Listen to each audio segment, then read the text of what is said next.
അതൊക്കെ ഈ തോറ്റ് കഴിയുമ്പോൾ എന്തെല്ലാം പറയും. CPM-നോട് ആദ്യം നമ്മുടെ ഏറ്റവും വലിയ ബുദ്ധിമുട്ട് എന്താ അറിയോ, തോറ്റു എന്ന് CPM-നെ ബോധ്യപ്പെടുത്താനാണ് നമുക്ക് വലിയ പാടാണ്. അവരെ മനസ്സിലാക്കാൻ അവരിപ്പോഴും കണക്കിൽ പറഞ്ഞുകൊണ്ടിരിക്കും. കണക്ക് കേട്ട് കഴിഞ്ഞാൽ നമുക്ക് തന്നെ സംശയം തോന്നും.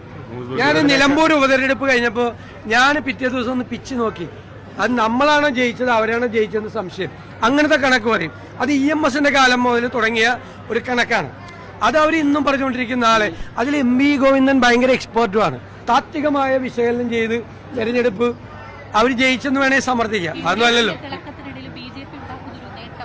BJP ഞാൻ പറഞ്ഞല്ലോ, BJP എല്ലാ സംസ്ഥാനത്തും എല്ലായിടത്തൊന്നും വളർച്ച ഉണ്ടാക്കിയിട്ടില്ല.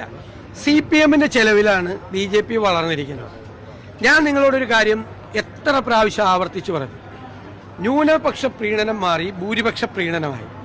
ഭൂരിപക്ഷ സമുദായങ്ങളുടെ വോട്ട് കൺസോളിഡേറ്റ് ചെയ്യാൻ വേണ്ടി 87-ൽ EMS ചെയ്തതുപോലെ പിണറായി വിജയൻ തന്ത്രങ്ങൾ മെനഞ്ഞു. അറിയാലോ അതായത് ഭൂരിപക്ഷ ഇത് ചെയ്യാൻ വേണ്ടിയിട്ട് ഭൂരിപക്ഷ സമുദായങ്ങൾ ഇത് ചെയ്യാൻ